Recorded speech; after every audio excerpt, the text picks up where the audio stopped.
Well, welcome, Kaz. Great to see you. I'd love you to kind of introduce yourself to the audience and Yeah. kind of give us how you got here. Hello, everyone. Cass Gilmore. I own and operate a 50-acre cranberry operation in Massachusetts, as well as the wife and I do diversified livestock at the house. So it's kind of it was a family farm, the cranberry operation. Some of the beds were what we call native varieties, where they were cut from Cape Cod and propagated on the farm. So native to the surrounding area. There's a lot of like history to that. But of course, it's the 21st century and there's hybrids and, so we have been renovating. Probably 2/3 of it's been renovated to a newer newer cultivar. And the whole, it's just like most agriculture is kind of a rush to the bottom. The cultivar, the newer ones produce 3 times the amount. You take more input, but the theory is you can produce more with less, and but now everyone does it, so it's everyone's racing to the bottom.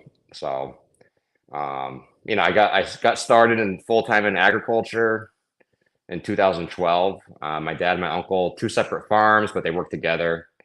And they were grew up in the their farming practice was it was what you consider conventional. We did sweeping, IPM sweeping, mostly because we knew buying chemicals were expensive. So we'd go out there and make sure we had the right threshold before applying anything. On the fertilizer side of the plant, we would just do one application of chemical fertilizer applied by a helicopter, and everyone uses helicopter. So the idea was they would try to get it before the big players called the helicopter. So that was my intro, my first year. I'm like, man, it's got to be more to it than just one fertilizer application. It seems just crazy. Like through a whole year, you apply it one time. So we ended up getting a consultant, and her big thing was the slow release chemical fertilizer, and so it seemed intriguing. You can get it out earlier, and it's feeding the plants more often. But the downside was it was plastic coatings, these chemical fertilizers, and I still find it. I mean, that was over 10 years ago. I still find that stuff when we flood the bogs during harvest, or if it rains or something, that stuff still comes up out of the soil. I'm like shocked it's still around. So it was kind of a big eye opener. Like, man, or if you apply this, we only did it, I think, 2 years in a row, that slow stuff, but like, it could quickly build up real quick. And that's just the plastic coating of it. Never mind the chemical stuff you're not really looking for. So, continue with the family business. My uncle passed away. The family, we ended up splitting the farm after, the operation. The farms were already split, but we went different ways. So, and we had a price squeeze going on. I ended up, fortunately, around that time, I ended up in a Cornell Lead New York program, which teaches leadership in the agriculture industry. So you could be an ag banker or another farmer or whatever. So it was for 2 years. Got to travel throughout New York State. Got to see different operations, and then the big lead up of the last year. Well, the second year in it was a foreign trip. So we went to the Philippines and Vietnam and see agriculture over there. So it was very, very cool to see, in the Asia area. There's a lot of people, a lot of family farms have like 1 to 2 hectares, and they're raising, they have a canal with like fish in it, and right next to it, they're raising hot peppers and vegetables. And, it was cool to see. It wasn't like, unfortunately in the US, we're so efficient. No one works on the farms anymore. They're just, it's 1% of the population, so everything's mechanicalized and less people. But it was cool seeing over in the Asia region, like that, people polish their food, and were very, they lived there. They were very in tune with it. I got married to my wife, who derived from a dairy farm in Pennsylvania. She actually, her uncles would host some of the uh, Rodale Institute people at their farm. So like to her, like it was no big, Rodale was not, she was just used to it, And then like later on when I discovered about it, I'm like, all the information that's come out of there, it's realizing, it's a big deal. So anyways, we got married. We got married in our old barn at the creamery operation was set up. It was built in the 1920s, 1930s, and back before World War II, every farm would package and clean their own fruit, and they built these what we call screen houses, these old wooden barn, and it was built for that particular farm site, and that all that fruit would go in there, get sorted and cleaned, and would be shipped out under like the private farm label.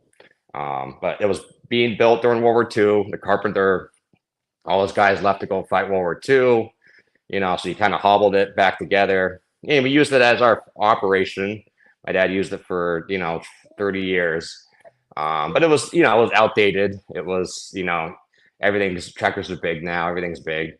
So, anyways, long story short, we got married in it, and we were getting offers that night from like, oh, my cousin's getting married. She'd love to use this old barn and this and that. And so we ended up converting that to a wedding facility, and we do bog tours as well. So that was kind of a way to diversify the farm. But anyways, we had our honeymoon in Thailand, and we spent a week on the beach. Then we went up to Chiang Mai, up in these rice paddies, like way up into the mountains, and they were harvesting rice by hand. It was so cool to see. We stayed in like a traditional Thai hut, I guess. It was, and this young guy out there was doing ag tourism out there, and in his own little retreat way in the middle of nowhere. But it was just cool to see up in the mountains. Like the showers are running off the stream that that was running next to the to the paddies and everything. And so they would do rice, and then they do ducks in the off season, and kind of change it up. But it was, like I said, it was neat to see. Like I said, still doing it by hand. That was, it was so amazing to see. Let's see. So I get home from that, and then, with Lead New York, I'm running my own operation. Like I mentioned before, things were tough, so I had to start working for other farm operations. And I started learning about, some of these bugs in the jug. Oh, hold on, I got my sons here. What's up, bud? It's all good. Don't worry. Bring them over. It's shut off. You want to say hi? Hi, buddy. What's up? Hi. Hey, there we go. Oh, come here. Look. Look. Come on. And I'm this is your dog. This is my little boy, Poe. Yeah, there's this little boy. He's part of the show. I got two of them here. Everybody loves Do you need a hand with anything? You're going to hang out? Okay. Oh, you want to say hi to everyone? Little shy. Yeah. So anyways, I'll go get him set up again with the TV. And I also got a little 3-month-old. Got all the boys in it. So the next generation. Yeah. So we were, like I was mentioning, I was working for these other farms, learning about bugs in the jug, Bacillium, specially made for crops. And I'm like, I do a lot of reading. Before kids, I did a lot more. I used to do like 100 books a year.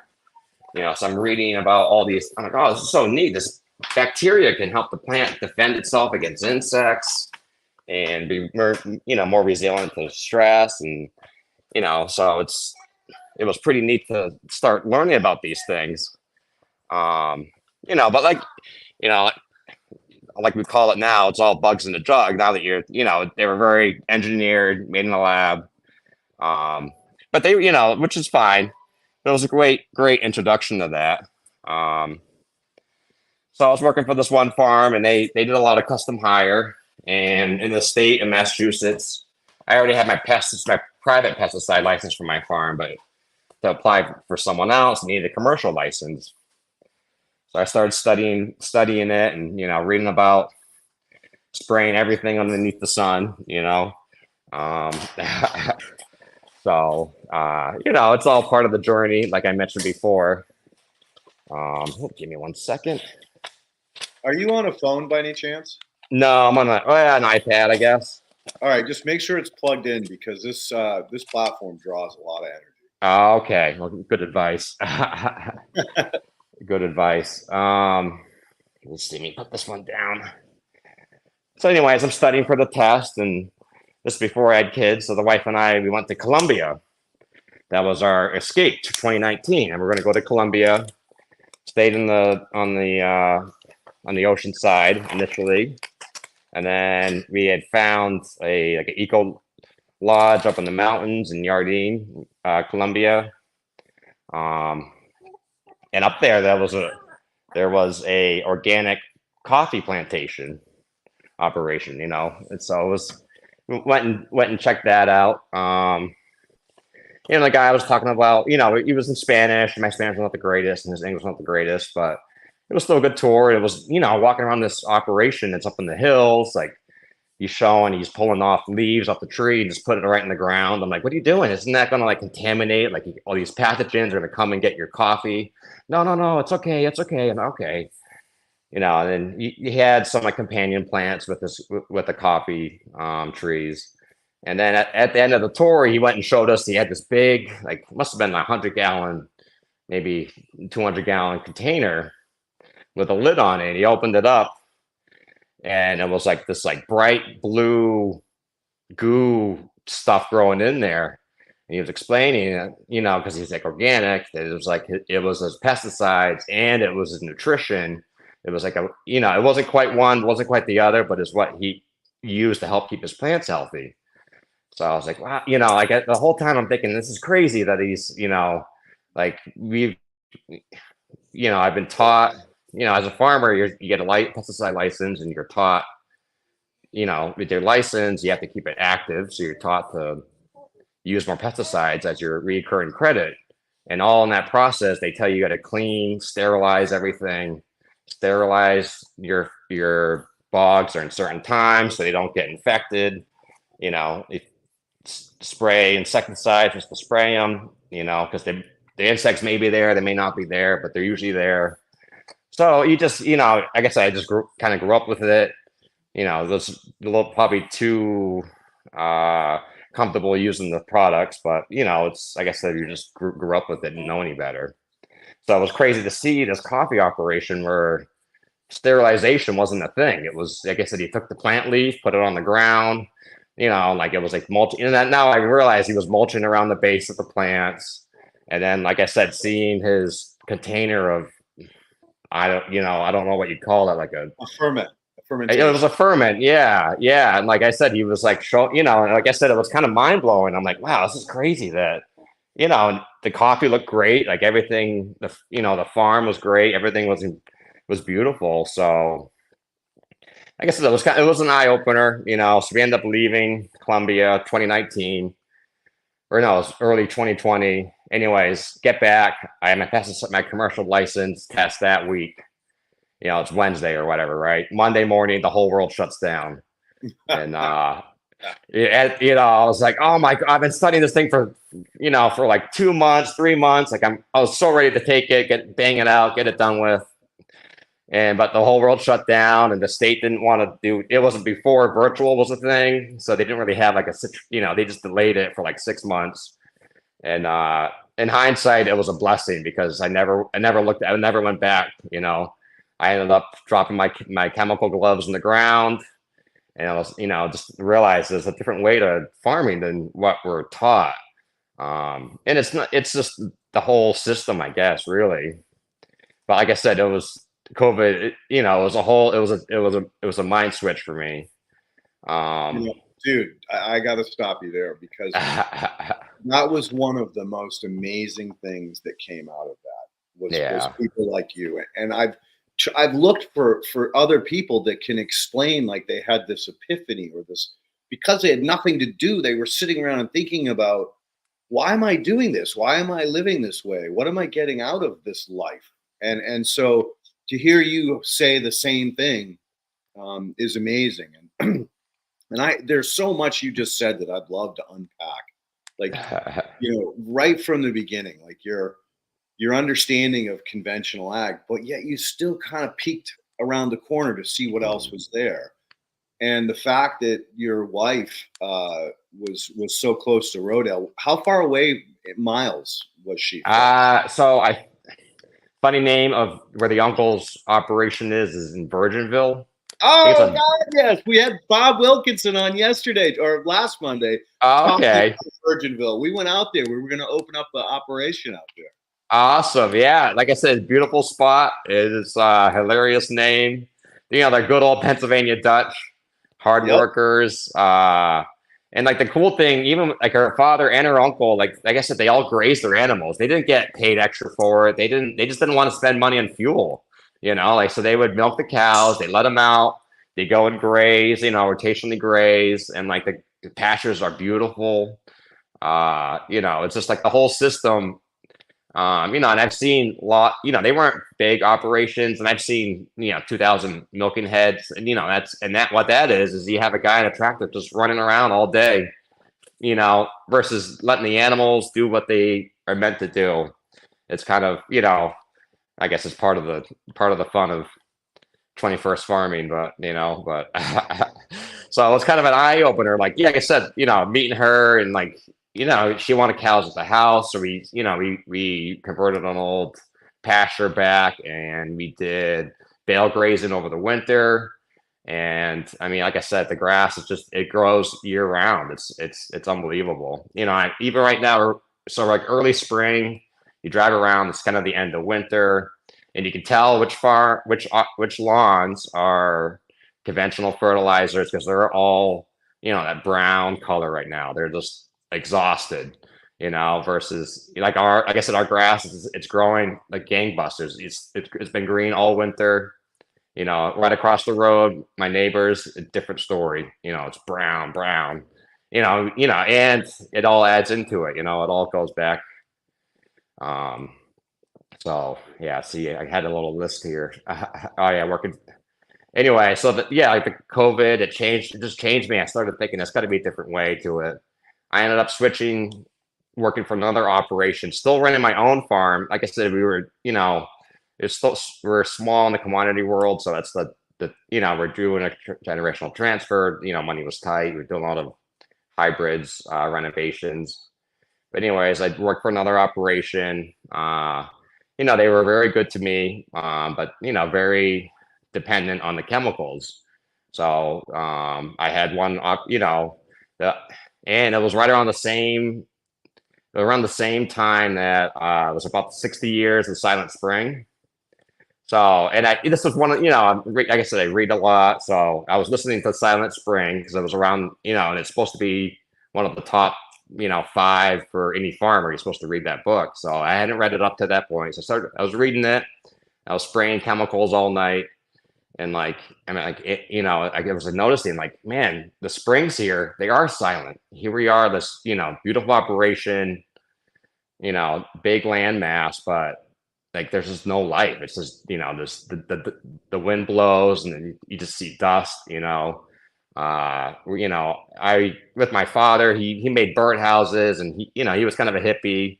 So we were always used to, seeing animals around the farm and this and that, but the other operations, like I said, and it's just the nature of relying on chemicals. It's meant to spray one thing, but they don't tell you it's killing other things. You're targeting one pest that you have, but it's killing 10 other things that you don't know that you didn't have, that were, all part of the system. So, and then, so after that, it would have been 2020, that year, we had like a cranberry crop summit where the growers get together and talk about the year. And I sat there with the Silent Spring book. It's been 60 years. We haven't learned anything. And like the thing that was intriguing, the most intriguing thing about Silent Spring for me, at least one of them, was she talked about the gypsy moths. Here in Massachusetts, we're ground zero for them. And I think it was 2014, we had two years of massive explosion of the population. And in her book, she talked about there was parasitic fungi that would kill or keep the populations in check. And we had just 2 springs where it was just too dry for this fungi to be active or whatever. And we had these huge blooms of them. And I remember going around, because the first year we weren't prepared. So a lot of trees got beat up. Second year, just going around spraying everything, trying to kill the gypsies. And then, like I said, it was later when I read her book that they already knew this 60 years ago about the fungi, being the thing that keeps them in check. But, we just hadn't, I don't know, progressed enough, I guess.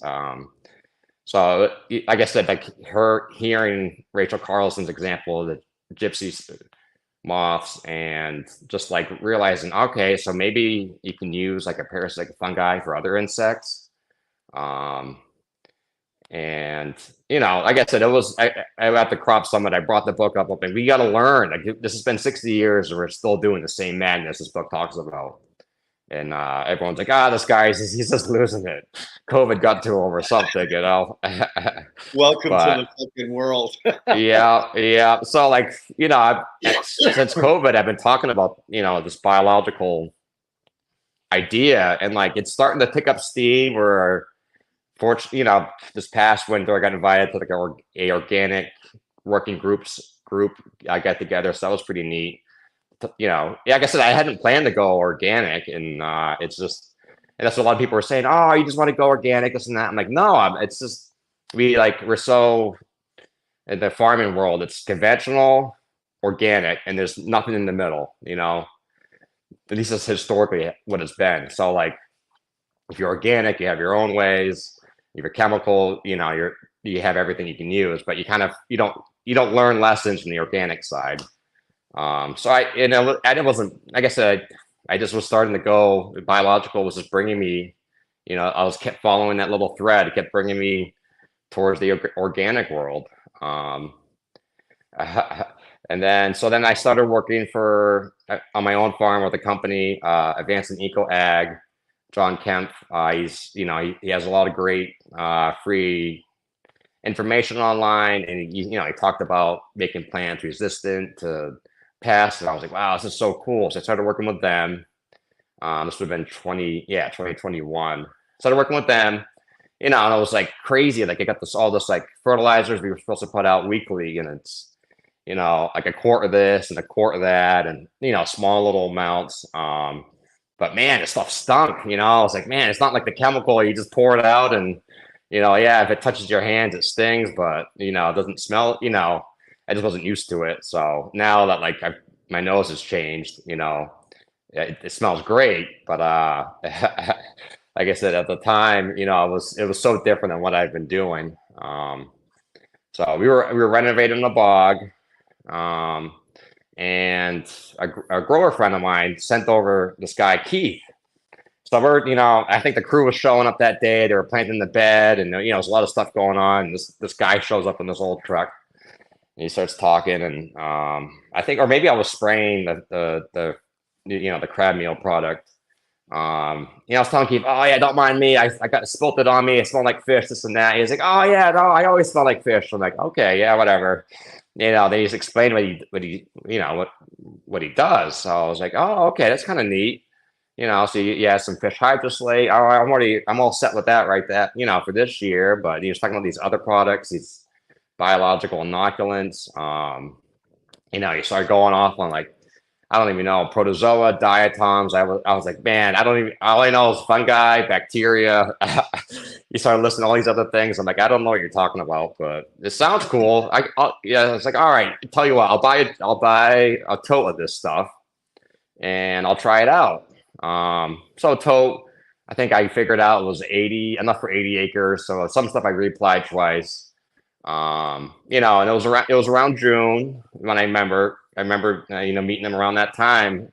And the reason why I remember this is because, like I said, historically you've been taught you got to sterilize your bloom, because that's where the bad fungi get into your flower, and it will rot your cranberries out.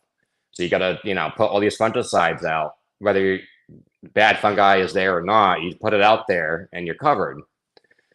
So, as I got Keith's product and I'm looking into it. It's filled with bacteria, fungi, all this other things. And, I'm starting injecting it on my operation. I did like a 2 acre bed first, and then I was doing 25 acres. And I'm like, looking out there, I'm like, man, yep, it's just starting to flower. And I'm like, oh boy, what am I doing? Putting all this fungi out there. This is not good. This is either gonna go really bad or really good. And everything worked out that year. Like I said, I was really nervous for like a week. I was like, oh God, what did I do? But it was just, overcoming that hurdle of you don't, it's actually worse to sterilize everything. You want that diversity. But like I said, at the time, I had no clue, we were just taught you got to sterilize everything. So it was, like I said, I was happy, going through that, meeting Keith. Yeah, I guess I continued working with Keith 2022, 2023. I started to use more of his product. And and like the other thing I ended up buying, of course, I bought it for the wife, so I got to use it. Was a micro biometer. It just measures the bacteria to fungi ratio. Simple test. I bought it for the wife, and because they were like new at the time, and I thought it was kind of cool. So I took a sample on one of my hybrids and my prized possession.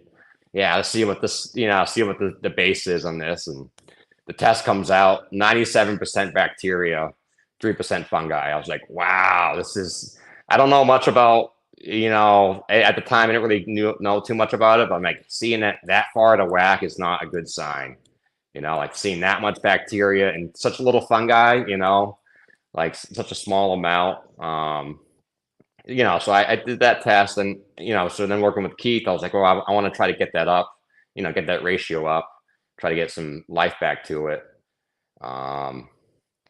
So, and then this past year, I wanted to eliminate manzate, which is a broad spectrum fungicide. We've been taught, year over year, you got to use a broad spectrum. It knocks everything back, knocks all the bad guys back.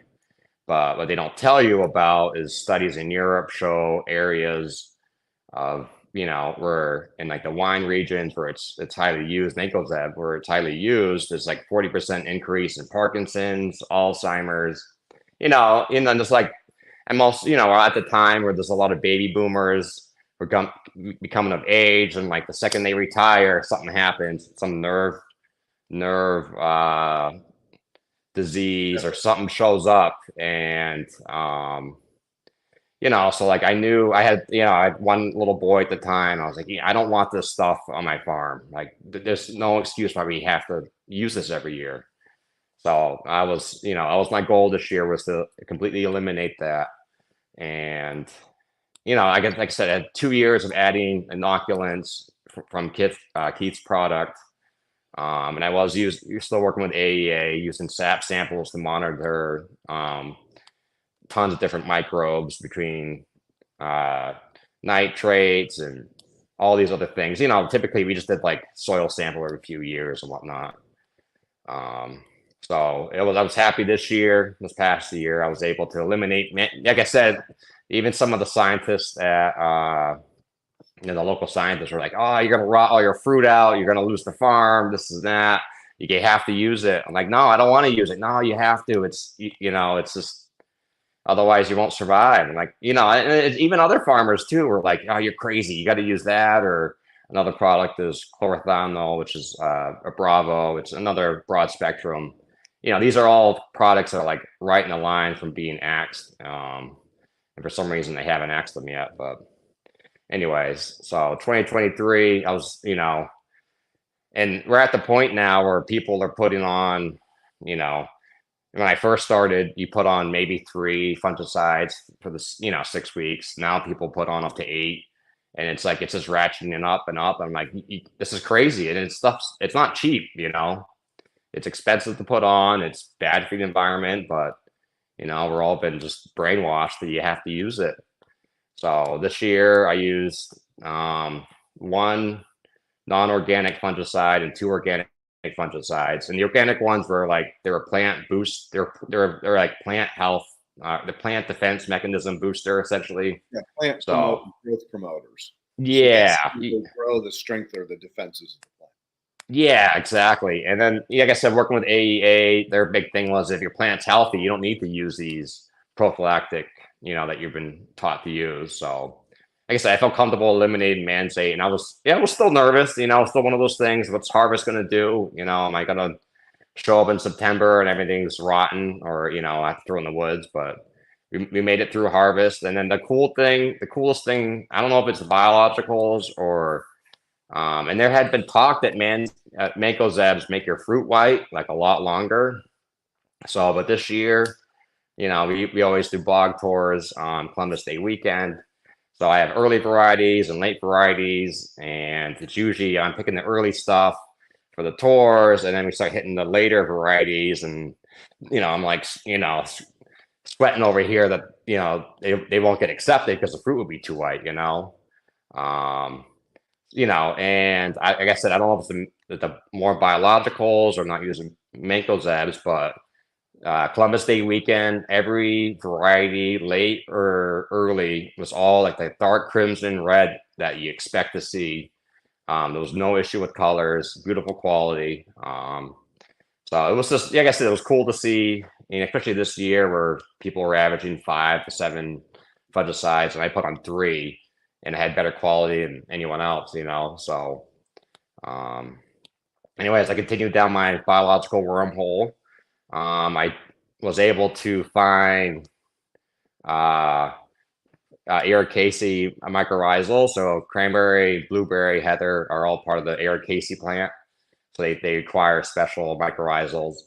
And I, doing research into the Ericaceae mycorrhizals is like some of the largest known organism, Ericaceae organisms are 30 acres, 40 acres. And I'm thinking, like, wouldn't that be so cool if you just had your whole farm was just one big organism? And, and learning about the whole wood wide web, and like being able to, have everything self-regulated. Like if because some of these, the biggest organism in the world's a mycorrhizal network. So like, could you have that for your whole farm and, just maintain that rather than, buying all the stuff in the, I don't know. So I was intrigued to see if I could do it. Like I said, it was tough products to chase down. I ended up finding a guy in Spain that had some stuff, and then 2 other people in the U.S. I applied them on newer variety beds, on new plantings. Did some mycorrhizal tests, or it was just a quantity test to see percentage of colonization. Yeah. And then I had a control. I have a 120-year-old native variety heirloom bed that's been, built in. It's in the state forest system, so it's like still in its natural environment. It's not surrounded by houses. So I figured, I didn't apply anything there besides heat stuff. I figured I'll do a mycorrhizal test. And so the ones I did the inoculants on, I think the lowest one was 85%, and then it was like 90%. But then White Springs, the native bed that's been there for 120 years or whatever, was 97%. It was like through the roof. I'm like, wow, that's pretty cool. So it's kind of got me thinking. What I want to try to do is transfer that mycorrhizal to the other beds. And the nice thing with that property is the fruit is beautiful every year. There's never issues. You just basically show up in the fall and pick it. So it's just, all this stuff I didn't realize I had. We used to look at it. Oh, it's an old bed. We're going to renovate it, tear it up and rip it up and, get rid of it. But now I'm thinking like, wow, this thing is 120 years. It's pretty cool. Like maybe it's even older than that,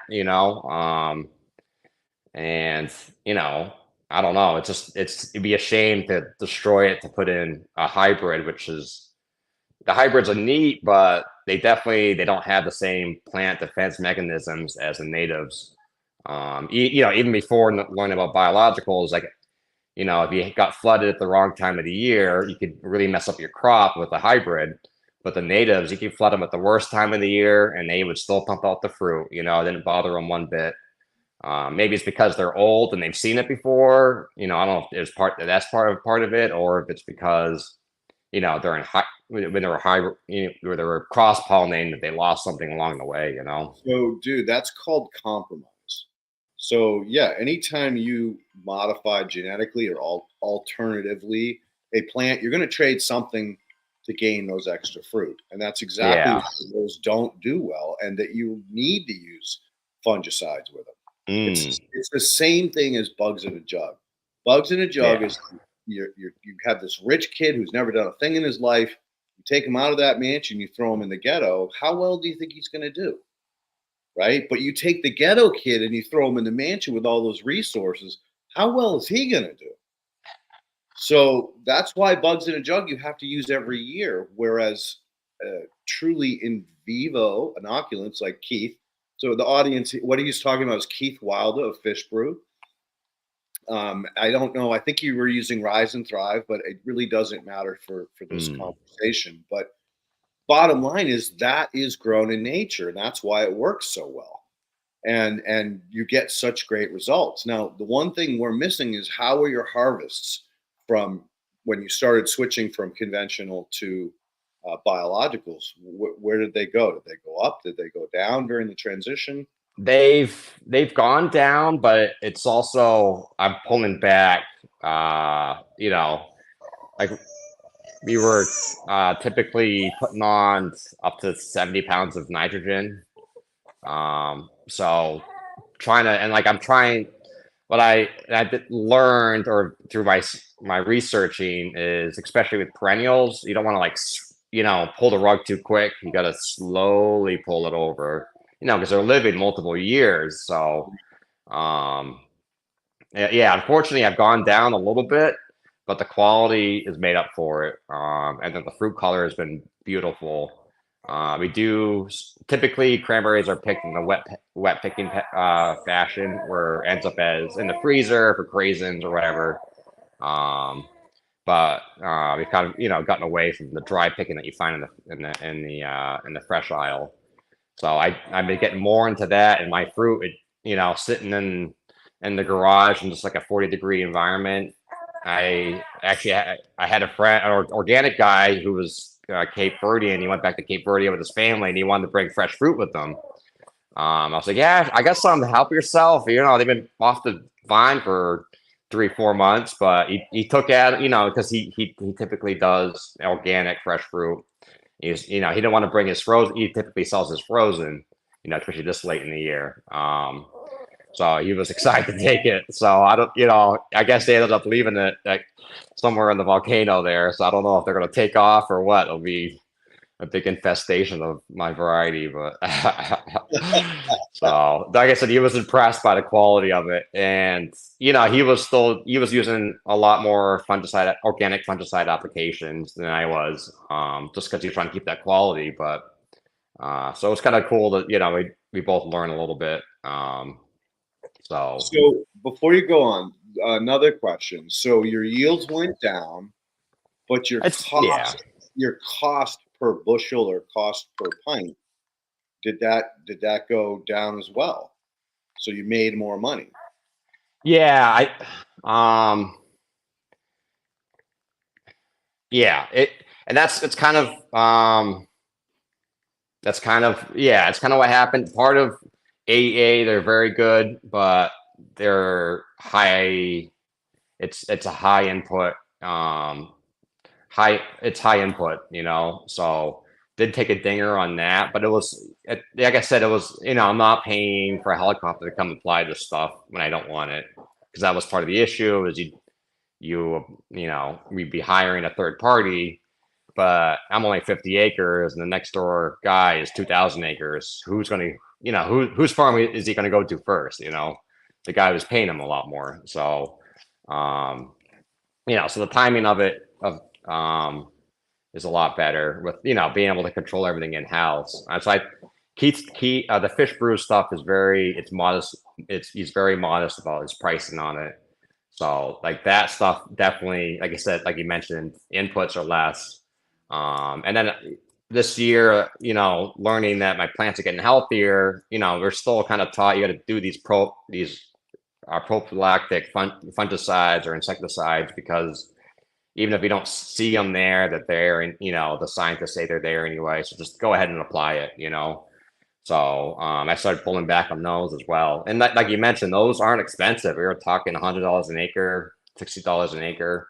That's because they're dumping fucking toxic waste. Yeah. Oh, yeah. It's crazy. They should be paying you $100,000 a fucking acre. It's crazy. It's it's and that's what it is. It's like now that I've like learned that it's so pulling those back. I didn't see pest pressures increase. And you won't. So with the biologicals, you'll see the predators increase, which fertility of your whole ecosystem. And that's part of it is, during my COVID years, I ended up building over 100 birdhouses. So my goal was the farm I was working at, and my operation, and I wanted a birdhouse for every 2 acres. Like I said, these guys are working for free. Might as well just, all they need is some shelter. So it was, I building that up and then building the biologicals up. You would see more birds around, more wildlife. You actually can see with, without using a microscope. Yeah, it's like I said, I've gone down a little bit, but it was also a tough year this past year. I went from doing up to 70 pounds of N to this past year. I think the most I put on was 20. So it's a huge reduction in a short, 3-year window. Yep. So I may have pulled the rug a little too quick. I was trying not to, but I guess got so excited. It's kind of hard not to, Dude, you didn't pull the rug too quick because your yields are similar and your costs have gone down. See, this is the number one fucking thing farmers don't look at. What did it cost me per bushel, or what did it cost me per pint? You're there to make money. You're not there to support the fucking industry and make these guys, motherfuckers who are giving you the toxins, rich. Right? And it's, but you guys have had this beaten into your fucking head. That, no, it's all about yield. Because that's to get you to take your eye off what the fuck is really happening. Right. And so it's, I mean, with the corn farmer, Kyle, out in Illinois, he was all bummed. He goes, "Oh, I only got a 5% increase in yields." I go, "Dude, fuck your yields. I've had enough. I don't want to hear yield anymore. All I care is cost per bushel. And so he sat down and he did this for me. And he was not happy about it, but I made him do it. When he looked at his numbers, he was like, "Holy shit. I made way more money than I've ever per bushel in my life." And I'm like, "Yeah, don't worry. The yields will increase more and more each year that you continue on this path, as long as you don't go back." And so over time, you're going to get back to that 200 bushels per acre, 220, and your inputs are going to still be the same at a fraction of what the other guys are paying. Yeah. But it just takes a little time. So no, you didn't go too quick.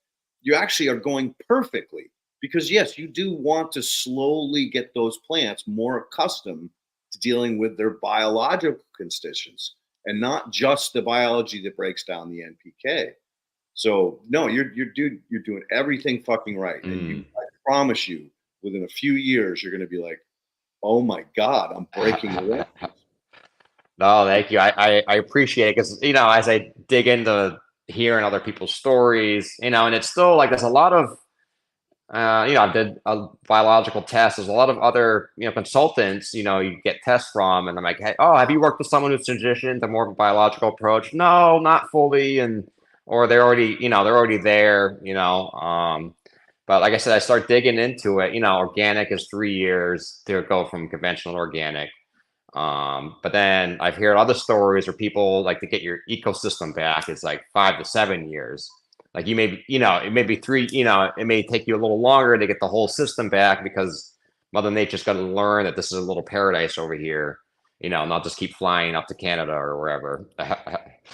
No, literally. And again, the 3 years was a guesstimate created by the USDA. I've documented you can do it in a year. You can get rid of all of the friggin' residues, all of the excess built up NPK in 1 year, but they won't give you the certification for 3. Because again, these are scientists that are pushing the agenda of big ag and not necessarily what's good for you or us or the consumers. And that's what we're fighting. And Silly, you were spot on, man. To hear these guys, these scientists scaring you, fear mongering you that you're going to lose your whole crop if you don't apply this fucking toxic poison is just it makes my blood boil, dude. It makes yeah. And so no, you'll have your ecosystem probably 100% restored within 3 to 5 years. But the problem is that's only restored to the level that can be based on everything around you. So your ecosystem will restore to its fullest, completest health that it can. But then over time, if other guys start switching, then it's going to get even more diverse, more powerful, more, everything more. And then they're going to protect those berries from any kind of pests or any kind of pressure, whether it's fungal or insect. Yeah. But it takes time. It definitely takes time. But just the fact that you're using those biologicals, you started the process, right? You're well on your fucking way now. And just so you don't get discouraged, dude, I want you to do your numbers. They're a pain in the ass, but do an audit on yourself every year. I spent all of this, and this over the course of the year. Here was my yield. Here was my price sold. And another thing that you got to do, dude, is you got to do nutritional testing.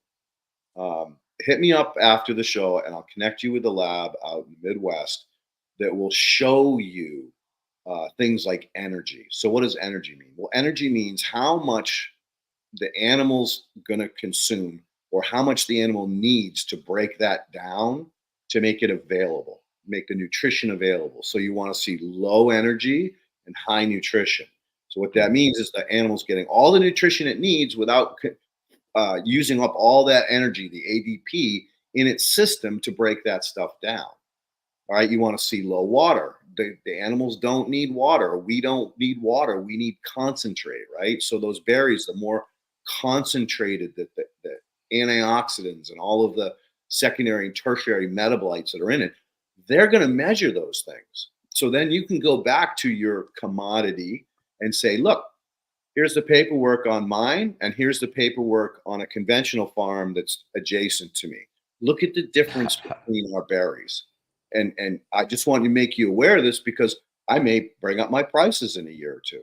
Just give them a heads up so that when you do bring your prices up, they don't go, oh, fuck you.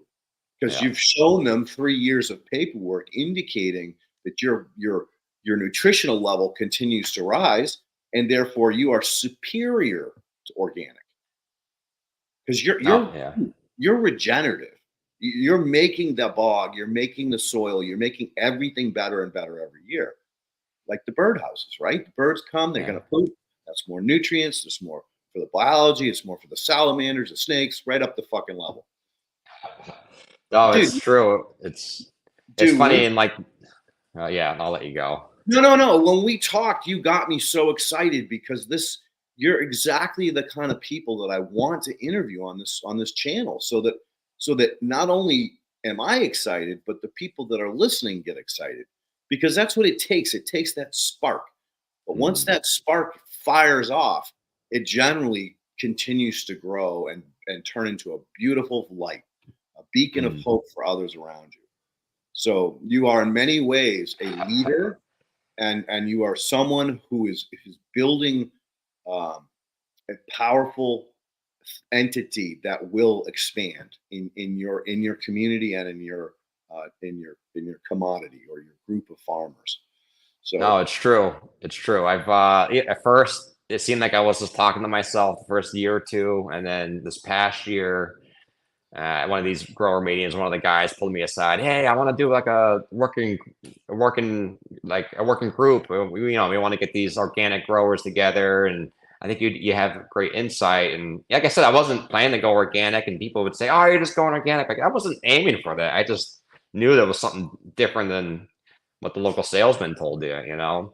So it's already starting to happen where people are like, "No, it's awesome that you what you're doing." And like I said, for like 2 years, it just I would, you know, I talk about the silent spring and like not using fungicides and whatnot, and like the room was silent. It was like no one, everyone's just staring at me, like, you know, like I said, like the guy before me claiming he was doing 7 or 8. I'm like, oh my, you know, and like you said, it's, you know, the biologicals are like $5, $10 an acre, the chemicals 65, 75, $100 an acre, 120. I mean, it's not cheap, you know, like you said, it's I know my inputs were like 40% down from the previous year just because the biologicals were so much cheaper than, you know, buying synthetics in. And dude, eventually the biologicals will have built up enough in your system that you won't need them anymore. So that's another 40% off that you're going to cut in a few years once you get that ecosystem up and running. The only thing you got to worry about is overspray and contaminated water. And if those things are happening, then you're going to have to continue to use your biologicals, but you'll be able to cut them back another, 75% because you'll have so much. And something I really want to bend your mind on is what's called horizontal gene transfer. What that means is two bacteria come together and they touch. Now, this bacteria is new to the area because it got flown in by a bird and pooped. That's that's your fish brew. It wasn't there before, it just got introduced. So the existing bacteria that lived in that bog for who knows how many years is now talking to the biology that Keith gave you and that you applied into your bog. Guess what? They're going to say, hey, you know what I can do that you can't do? Watch this. Oh, well, watch what I can do that you can't do. All right, let's trade. Let's trade RNA so I can use what your tool have and you can have my tool. And that's called evolution. That's called succession. So again, you're doing all the right things and you're going to get the benefit of what was done in the past based on the introduction of this new biology. And you're going to get the benefits of both. So again, you'll be able to cut back again and again and again as time goes on. Now, when do you cut back and how much do you cut back by? That's where you probably ought to send off what's called a quantitative biological test. So it's called the Soil Food Web Consultants, and there's plenty. If you need a referral, I'll be more than happy to give you one. But what they'll do is they'll actually document how many bacteria to fungi. They take the time to count them all out. They'll do a nematode extraction to see how many nematodes you have. And that way you can say, oh, fuck, I'm singing.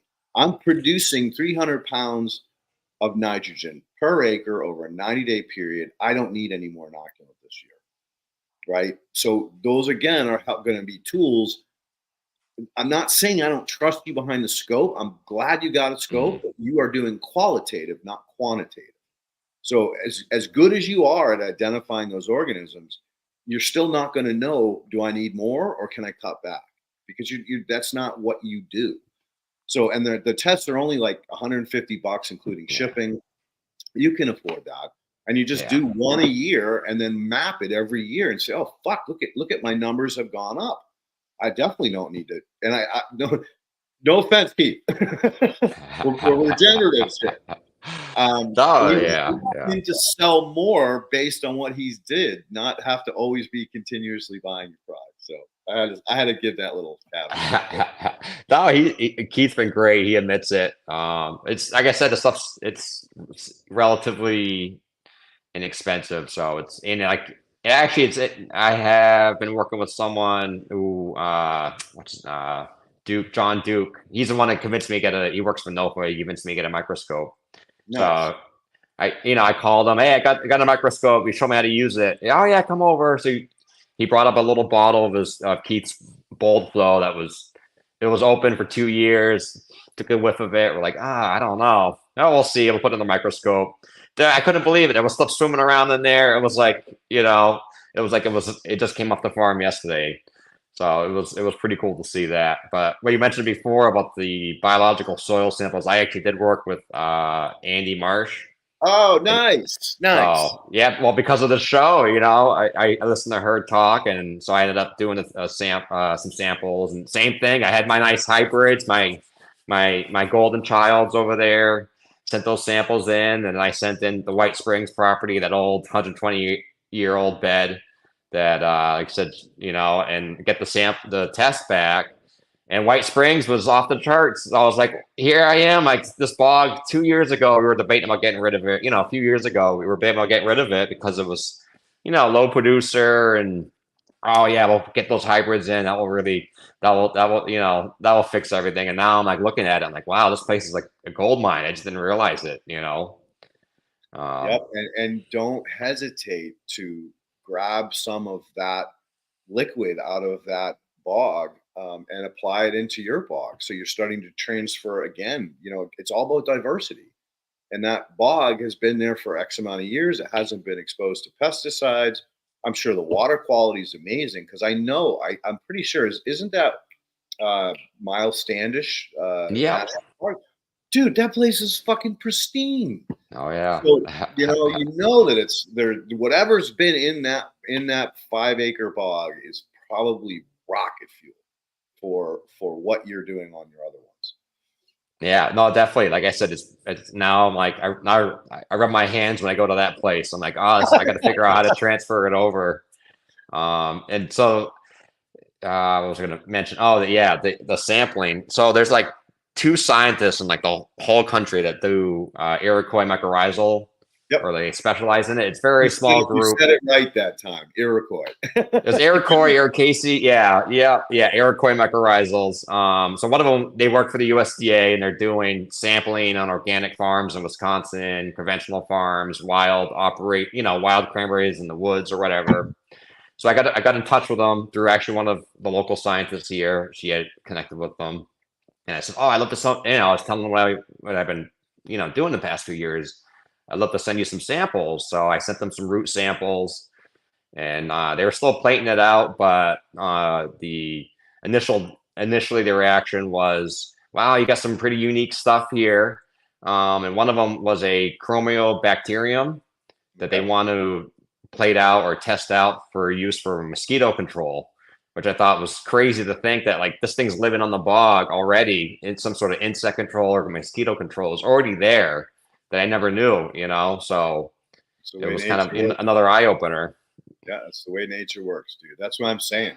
Take a 5-gallon bucket of that shit, dump it into Keith, mix it all up, and apply it, dude. Yeah, no, exactly. So, it's like I said, and this year I wasn't quite sure what my goals were for this year, but I think I've got a good alignment, continuing down the track.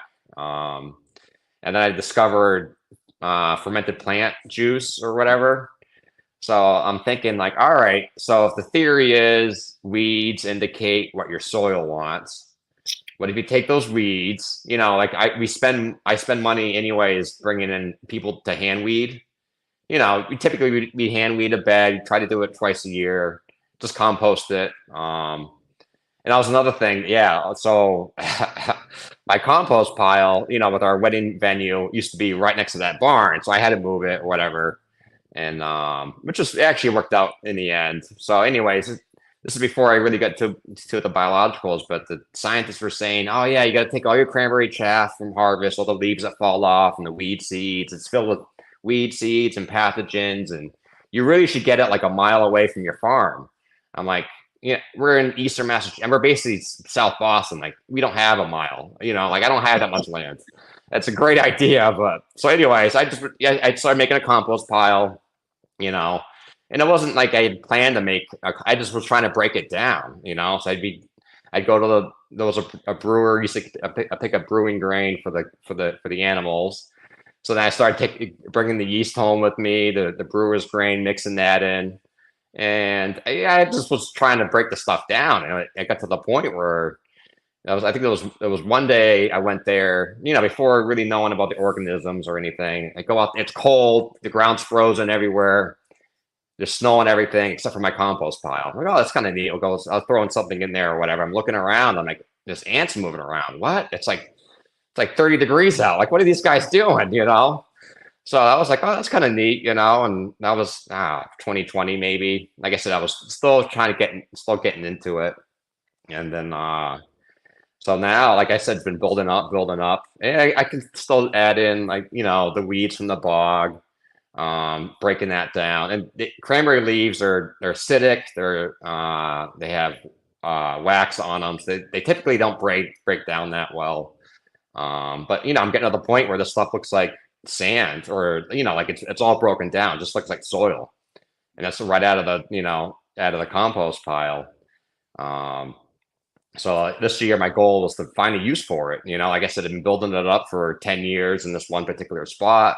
You know, and I started learning about like, oh, you should put like a vent underneath it, and you know, so I did like different methods with different piles.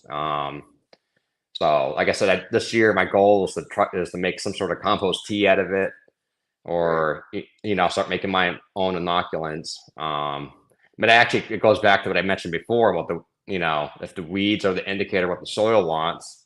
So I have hand weeders now. They're at the farm. We hired in for the week, and what I plan to do is take some of the weeds that they pulled out and make fermented juice out of it, and then go get it tested. I ended up finding some labs that will do tests on it. So I have, even if it's not a biological aspect, it still gives me like a chemical idea of what the breakdown is, and using Did I tell you about microbes with Marco?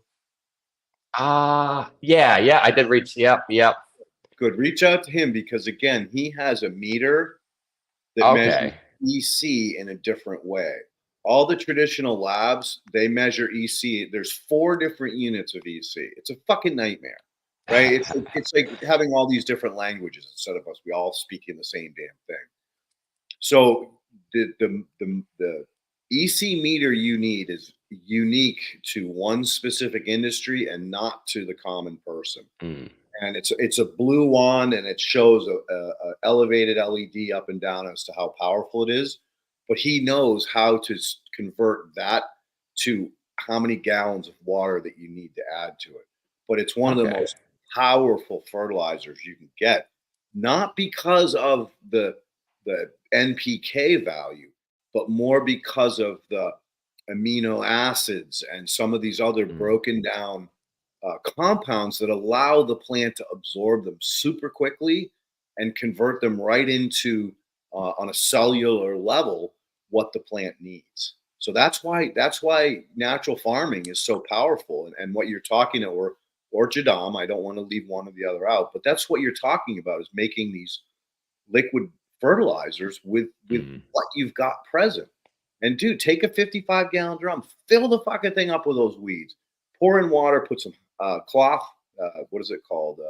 Mesh cloth, or the head screening, like chicken wire, but a little bit heavier. Put that on top so the plants stay under the water, and just let it sit. Just let it do its fucking thing.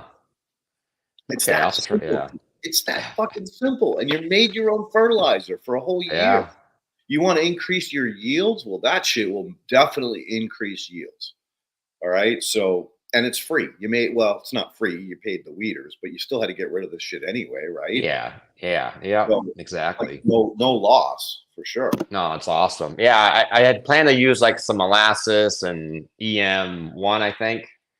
I don't think you need it. EM1, sure. I'm not a big fan of molasses in fermentation, but I defer to Marco for his best advice on how much and when to use that stuff. I know it's very common to use sugars in ferments, but I'm more of like a natural guy, as natural as you can be. I'm more than willing to try that. Like I said, and we don't have a well at the shop. I just pump from the canal.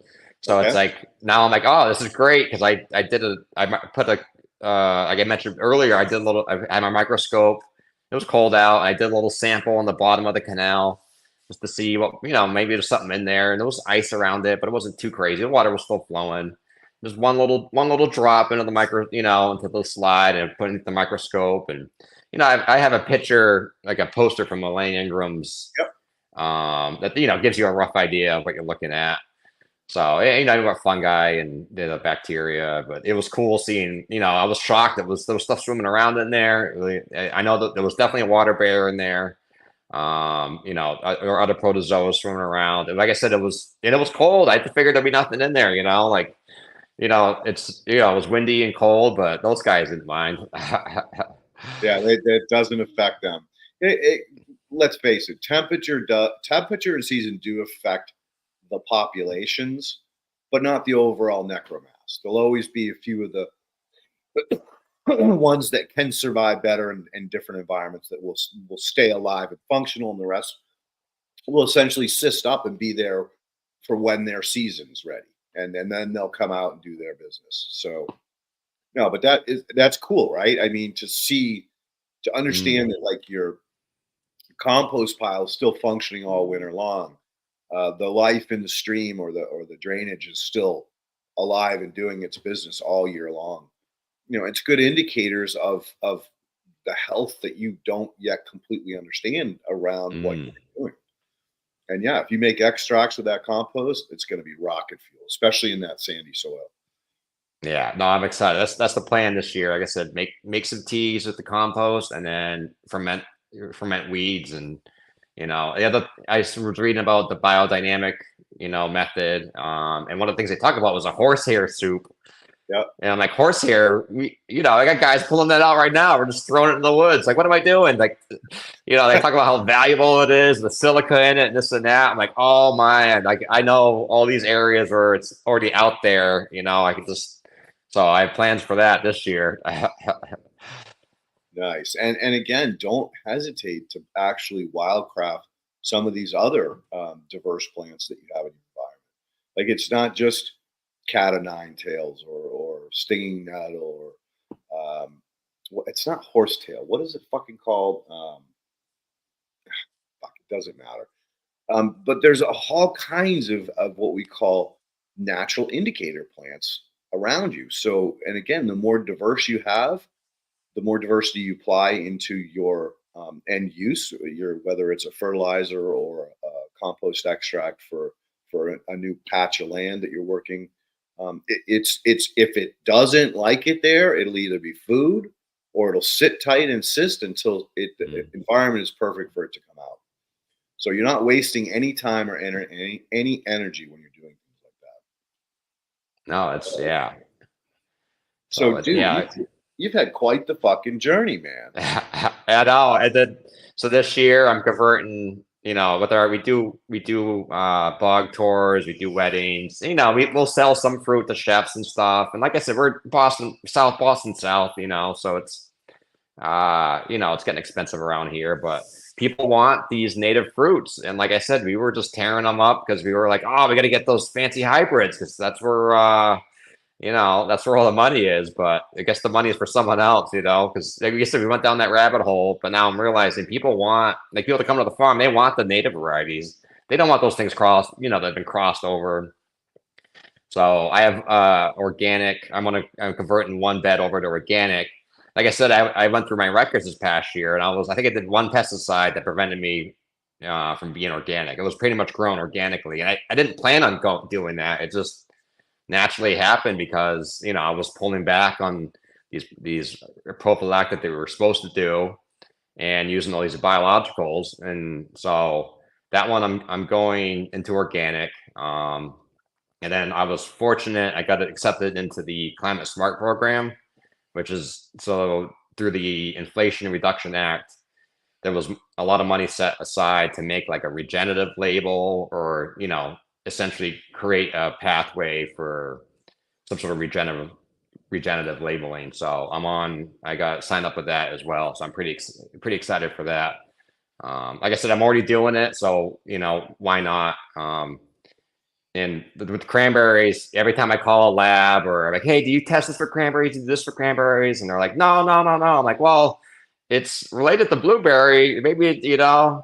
So it's been kind of, you know, it's always been the for me, I've always had to like convince them, no, it'd be all right. You can test it, like just relate it to blueberry or something similar, you know. So Good man, good man. So tell us about the cows. What are you doing with the cows in the pasture. Yeah. So like I mentioned, the wife grew up Pennsylvania Dutch. She needed her cows here in Massachusetts. So we brought some animals up. We had some red Simmental cows. Like I said, it was mostly her thing, but I was helping, doing my part. And like I said, she grew up grazing animals. That's just what they did. They didn't let the cows sit in the barn and bring all the food to them. They would bring the cows to the grass, and just seeing the pastures are just beautiful, green year round. So we started building the herd here in Massachusetts. And then my wife, Erin, and her friend, Catherine, got into broiler chickens. So that was another big thing. They started off with, 100, then it went to 200, and then they were doing batches of 1,000. And Wow. it went quick. And the demand for broiler pasture raised chicken is unbelievable in this area. People would eat, like their beef, but everyone loves chicken in Massachusetts. Especially they weren't certified organic, but they were pasture raised. They still got grain, but in Massachusetts, the history of this area is, yes, the Pilgrims landed here, but once they discovered the Midwest, people just burned the barns down and left. Farming went west because there was more land, there was in theory more opportunity.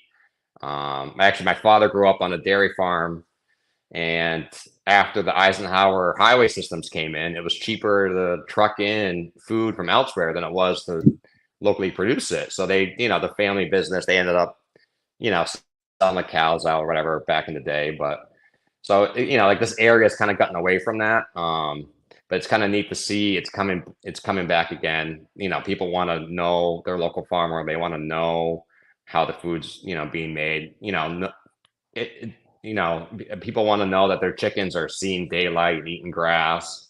Same thing with the cows. They want to know those cows are stomping around outside. They don't,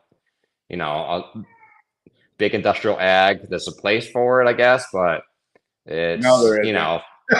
it's sad, now that I've like gone on this journey, I go and see it, and I'm sad because I'm like, these guys are in jail. They're just sitting in here getting fed on, they're getting concrete, and then you have the farmer or their workers are just running around all day, moving feed over here, moving manure over here, and it's like the cows just sit there and they're, I guess they're, I don't know, like I said, but so anyways, we were building up our herd here, and then my wife and her siblings, her brother and her sister live out in New York in the Albany area. It's about 3 hours from here.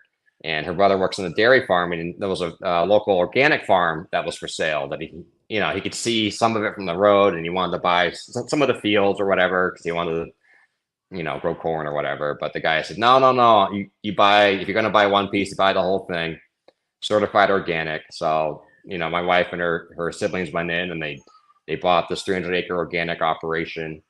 And so they had they already had a contract with the Boston market for red Devons. So it was kind of nice because here in Massachusetts, we were keeping animals through the winter, but we were buying in hay. We were breaking the ice. You can never leave with animals. Someone's going to be there to feed them and make sure they don't escape. So anyways, with my wife and her siblings buying this organic operation, it was nice. We were able to give them our herd, build the herd out there. I think they have like 100 head now. And it's kind of funny. They didn't plan to buy organic. Same thing, organic, full circle. It comes back again.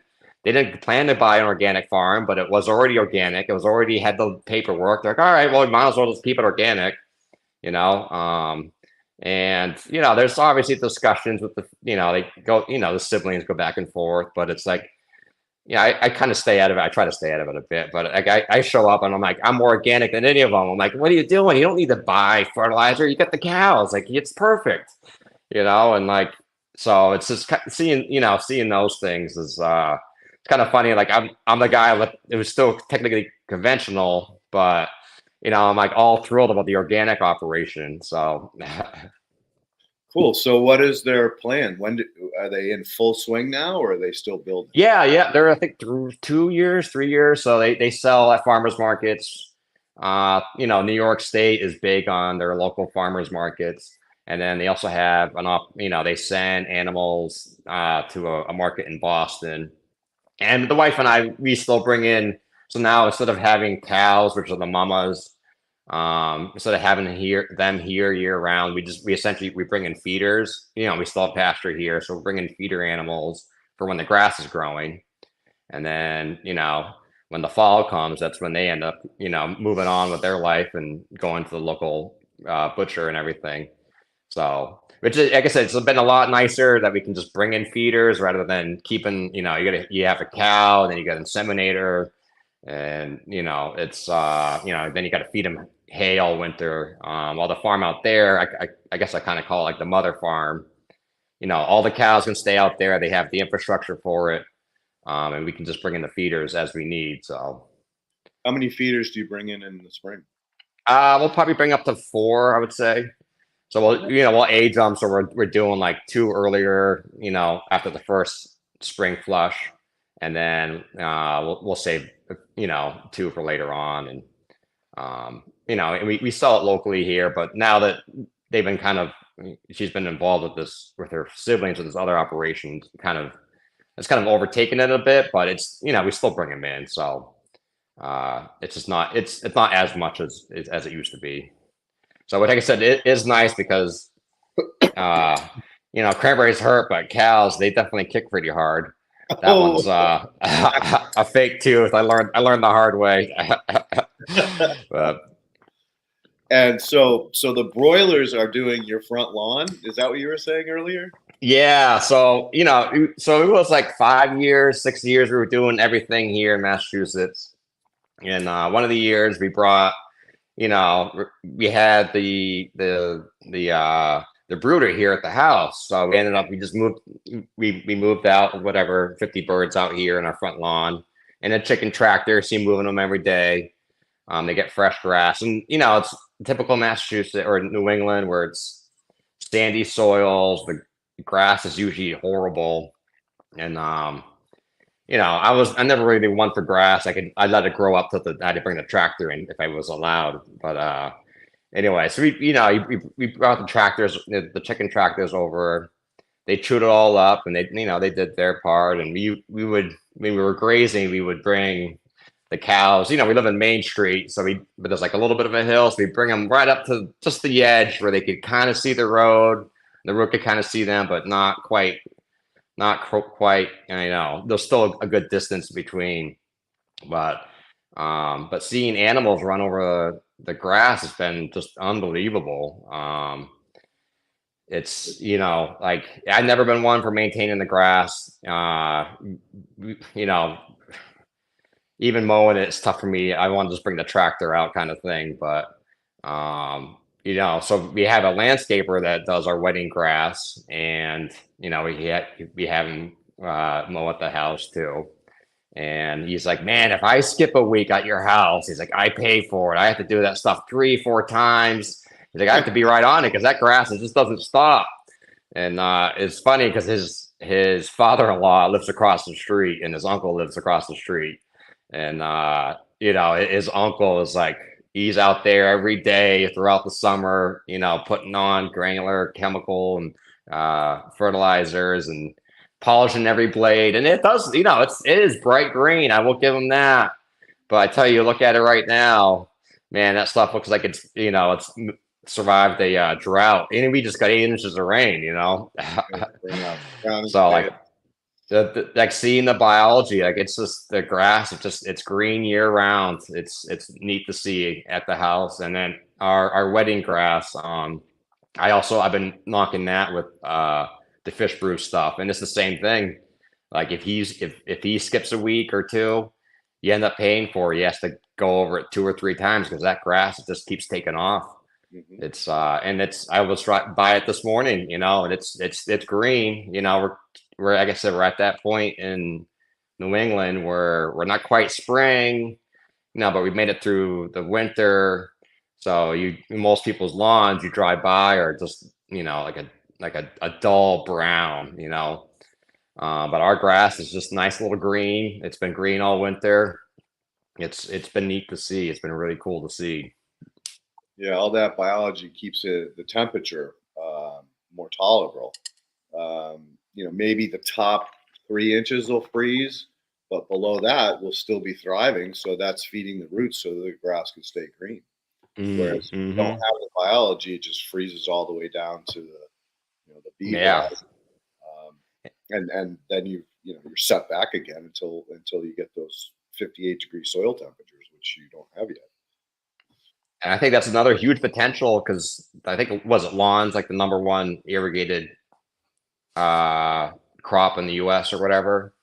So like that could have huge potential if if people start to realize you don't need to rely on Scott's green to keep your grass green, you know. Oh, dude, man, it breaks my heart because when I first graduated Rodale and got into the industry, my dream was to affect the land care community. I had a buddy down in Long Island that taught the green gorillas. Another gentleman that I worked very closely with, James Satillo, maintained all of these monster parks in New York City, where they had movie night and the field looked like shit the next day because they had 20,000 people walking across it.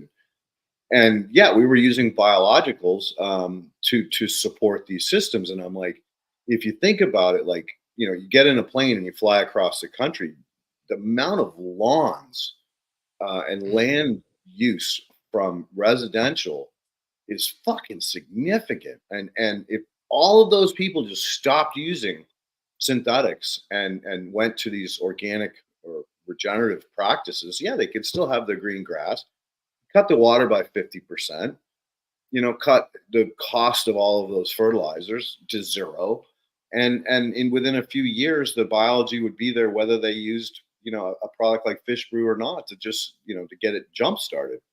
And so what a huge industry. But the problem is it's kind of like the farming industries, man. All the landscapers have a stranglehold told that if they don't do this, then their clients are going to fire them. So they live on this fear, and it's sickening, dude. It's sickening that. I think what we have to do is convince the landscaper, well, you're going to have to mow it more if you go biological. You know, like, yeah, you're reducing your chemical inputs, but you better not skip a week because you're going to pay for it, you know?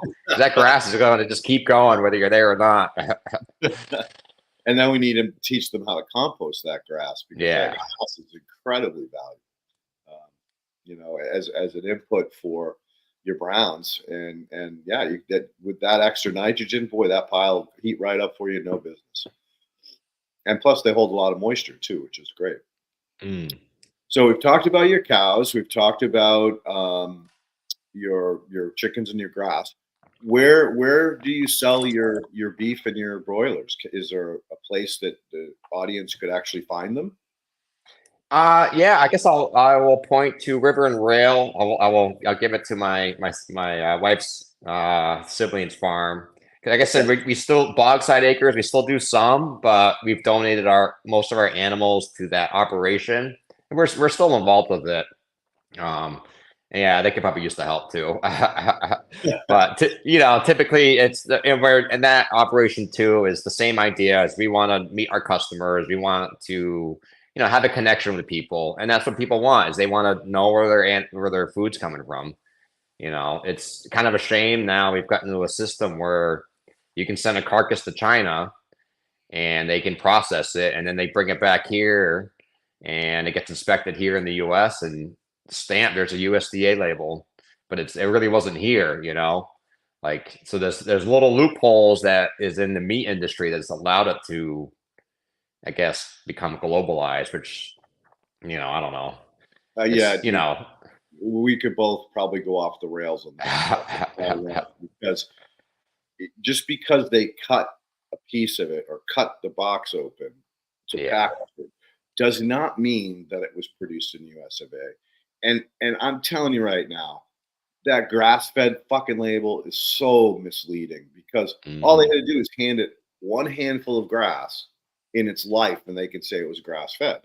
Yeah. It doesn't say that it lived on grass or that it was brought up in a pasture living on grass. It just says grass fed. And so how easy is it to cheat, right? Oh yeah, And greenwash. yeah, I'm willing to bet the farm, no pun intended, that they didn't even give it a handful of grass, and they're calling it No. grass fed. And then made in USA, so we think it's we're buying our own product, when in reality, it was grown in Brazil, it was grown in China, it was grown Hmm. who knows where. So yeah, people want to know their farmer. They want to know where their resources are. So for the audience's sake, if they are looking to get some of your meat products, they can start by connecting you at your.com, and then you can bounce them to your sister's Okay. Yeah. or your wife's and sister-in-law's farm. Yeah. Yeah. Perfect. Because we don't have the information for that other farm. Yeah. I didn't think that I didn't think to add it in, but That's all right. No uh, worries. No stress. They got a way to find you. That's all that yeah. matters. Yeah. All right. So, what else have you got up your sleeve? You said you really don't have a plan for this year. Well, what is your thinking? Well, I didn't initially have a plan until I went to the NOFA conference, and like I said, I woke up in the middle of the night thinking, oh, if I get the weeds and make my own inoculant. So now that's my goal this year is to um, make my own soil amendments using stuff from the farm. Seeing the life in my canal drainage system, like, can I tap that somehow? Maybe I can add that to my tea extract, or Absolutely. like I said, I made it. We're making a system. It's a little 7-gallon container, but like I said, if I can, if that 7 gallons can treat 50 gallons, which can do whatever 20 acres, or it's all just trying to keep the farm inputs closer to home. Yep. Um, So one of the things you should think about is not only just aeration but agitation. So if you have compost, right? Say it's been around for a year or so. It's pretty broken down. You could take 2.5 gallons, put in a 5 gallon bucket, add a couple gallons of water so it's below the surface, and then take a paint mixer or a mud mixer and put it on the end of a cordless drill, put it on low, and then just run that through there for a couple of minutes. I've even seen a guy. He mounted the handle on a piece of wood that sat on top of the bucket, and then he would tape the friggin' thing on so he didn't have to hold it. I thought that was a great idea. yeah. And then you can screen it if you need to. Insect screen is ideal because it'll still go through a pump. Mm. If it's a super fine pump, then you're going to want to go maybe screen it a little bit higher to like maybe a 200 micron. Great Mm. resource, McNichols, for any Hmm. kind of stainless steel screens. And then that 5 gallons of liquid that you get out of there, or 3.5, 4 gallons of liquid. Typically, I could do 5 gallons, 15 gallons of my concentrate, which is just basically what I described, to 125 gallons of water. And that would cost a lot if you're making it yourself. And Mm. dude, like within 2 applications, you're going to see that field turn around amazingly quick. I mean, especially if you overseed it with a diverse. If you're like, say, you want to make hay, like a really diverse hay mix that's got alfalfas, some clover, and some other like wildflowers. Man, that shit takes off. Mm. The great story is I did a restoration for a gentleman named Harvey Hubble. I'm sure you've heard of the Hubble Space Telescope, Hmm. right? And he bought a 30-acre farm in Connecticut, and I was doing a lecture locally. I think it was for the Connecticut NOFA branch, and his chief gardener, or she did all the vegetables and stuff, was present. And she's like, "Oh my God, we're trying to convert an old cornfield into a place where I can grow, more hay for the animals, etc. Would you come over and talk to Harvey?" And so I did, and he said, "Okay, let's go ahead and hire you." And came up with a price, and so I did one application in spring. Right now, again, this was This was a cornfield that the guy came in and tried to grow hay. And it was pretty much bare soil with spotty grass clumps and then a weird, indicator of flowers and plants. But it was sparse. It looked horrible. So we did one application of a what I want to call anoxic, so not 100% aerobic, but not anaerobic. So it was about 5 parts per million of oxygen. One application of that, I made the farmer seed it again. One application of that, and that was in spring. One application of just foods, so that was molasses and kelp in summer, and then one application of a purely aerobic tea in the fall, right after first cut. And then I went back in October to walk the field, and Harvey was home, and he came running out. He goes, "Oh, Leighton, thank you so much. Our yield, blah, blah, blah. It looks great." So I said, "All right, come here. Let me show you something that you probably didn't notice." And I walked him out into the middle of the road. There was a field on the right that we didn't touch, and we did his on the left. So I forced him to look at his field for a minute. I said, "Hey, let's just observe what's going on." And then I spun around without saying anything. I spun around, made him look at the field that was treated synthetically. And then he kept doing this. He's like, "Oh my God, look at my field. Look at all the insects. Look at the butterflies. Look at the birds. My whole field is moving. And that field, there's nothing going on." Silent spring. Hello. But that's what it takes, man. You got to stuff these people's noses in it for them to actually see it. So that'll be another really important trick as you move forward, because you talked about your frustration 2 to 3 years ago and how people were like, "What the fuck is wrong with you?" Right? We call it the blank stare. And so if you have tools like that, it's going to be really helpful. I mean, I lived through 15 years of that shit, and then literally it wasn't until post COVID that all of a sudden, I'd start getting more and more calls, and more inquiries as to what is this all about, and what do you mean that I get that there's soil biology, but what does that mean, right? So the world has definitely changed tremendously in the last 3 years. You're exactly at the right place and the right time to really, move that needle for all of the people that are related to you and those other farms. No, it's been awesome. I think that and cannabis seeing legal cannabis, because that's always been like a lot of these things that at least when I just started doing research is already like compost teas, like it's more known in like the cannabis world, and now that that's become legal and so then you're a farmer, so you have a green thumb. Of course, I want to grow this plant I wasn't allowed to grow for 80 years. Why not? And so then I think just like the emergence of between that COVID, the good reset or whatever.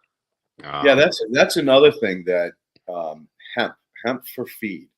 Like if you started feeding chickens and cows that hemp, because remember they have an endocannabinoid system too, just like us, and we all used to be super healthy until DuPont weaseled its way in or bought its way in and got Congress to ban fucking hemp so that they could sell their nylon fucking rope to the Navy. And then they took it one step further and said, if a farmer is caught with any wild hemp, that we could take their farm, which is illegal. I mean, the hemp grows naturally everywhere. Yeah. So all these farmers ran around and killed everything that they could find that looked like the hemp plant on their property. But before that, all of our animals ate that. That was a staple in their food. And we would eat them, so that was a staple in our food. Yeah. Yeah. And it's just crazy that we've de-evolved to such levels because of fucking money and power. Yeah. But yeah, I mean, there's absolutely no reason why any farmer that has any livestock should not be growing a small patch of hemp to dry feed to their animals, mixed in with their hay or their grains or whatever else. Yeah. We'll have to try that. Oh, do it. I have to jump in here because I know in Alberta that they're legally, if you're selling the animal, you can't feed it hemp. It's against the law. So you want to check on your regulations first before you do that. The law. Fuck the law. Just lie. Everybody else Yeah. lies. Just everybody else lies. Anybody that's getting ahead is fucking lying. Just don't say anything, but feed your animals hemp. And hey, I don't know, man. They ate some of this shit in the fields. Look, they're just I don't know. Yeah, these kids, they keep planting, the cornfields or whatever. I know nothing, right? Yeah. I know nothing. I don't know where it came from. So much easier to ask for forgiveness than for permission. Yeah. And Yeah, all these male plants in the area, I don't know. They just Ken, I'm sorry, but I just get so fucking angry over that. And I do as well, believe me, I do. You just don't say anything. Well, if you can get away with it in the military, what is it? To say nothing, see nothing. Why the fuck can't we get away with it, right? So anyway, exactly. Sorry, I got a little passionate. That's funny. So, are you a part of the cranberry co-op that Keith's doing a lot of work with right now? Yeah. I convinced the scientist, so we sat down, me and 2 others at this farm I work with. They're a big influence, and they were doing some neat stuff, some foliar chemical sprays. They were able to reduce their NPKs down significantly using that. And I was, telling her what I was doing. I was like, there's no biological test in cranberry. Like, everyone tells me sand's sterile, but I know it's not sterile. But the theory is it's sterile sand. Nothing grows in sand. Like, that's why you have to use all these chemicals. And so I was telling her I've been, like a quick story of what I was doing and showing her all the tests I was doing, because I knew to fight scientists, I need to show the science. So I kept doing all these, getting all these tests done to show people it's not sterile. Like, there's not this mycorrhizal test says there's 90% of my roots are inoculated with fungi. So that's one test that shows. And then Andy's Langengram's, biological, showing those tests. So I told her, like, you could, like, it's safe, better for the environment. You reduce, we're restricted on what you can put out in terms of, they don't want people to overdo the chemical fertilizers. So we're restricted on the state level on what you can put out on phosphorus, certainly, but nitrogen's certainly going to be the next target. So I was like, if you can make the ground work for you, like, it would be great if you did some sort of study with it. And she was like, oh, okay, that's kind of neat. And, and so I didn't hear anything about it. And then, like, a week or 2 ago, she sent over in the email, okay, I want to do using Fish Brew, using, X product here, this product there, and then see if we can reduce the chemical inputs because of regulation and what the consumer doesn't, no one really wants it. We just to try to push the ball on that. So I was really excited when I heard that. I called Keith up. He said, "Oh yeah, I had a call. I had to talk with her for like an hour and this and that." And so it's, like I said, it's been neat to see, because, like I said, everyone's been saying, these sand's sterile, cranberries are sterile, nothing lives in it. Like, yeah, maybe your farm, nothing lives in it, but. Well, thank you for pushing that needle. Yeah. Thank you very much for doing that, because if more people did that, and having the test data to back up your mouth is huge. And look at, like Ken says, one spark can create many candles. One candle lights many. So no, it's true. Big kudos for you for doing that. Well, thank you. And I'm glad they're going to do it side by sides, because that really, it's like stuffing someone's face in it. Like, look at your field. Now look at the dead one. What's the difference, right? Yeah. Holy shit! Look at the difference.